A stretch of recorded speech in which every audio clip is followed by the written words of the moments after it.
Santa clause बनाएको यो जस्तो बनाएर सान्ता क्लज बनाएको पिक्चर अफ दिस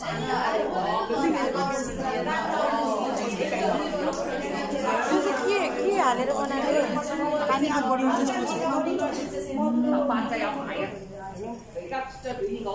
अन्त त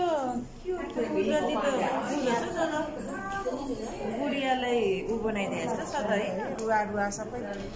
बुढी आमाको कलर सबै टाँसे जस्तो छ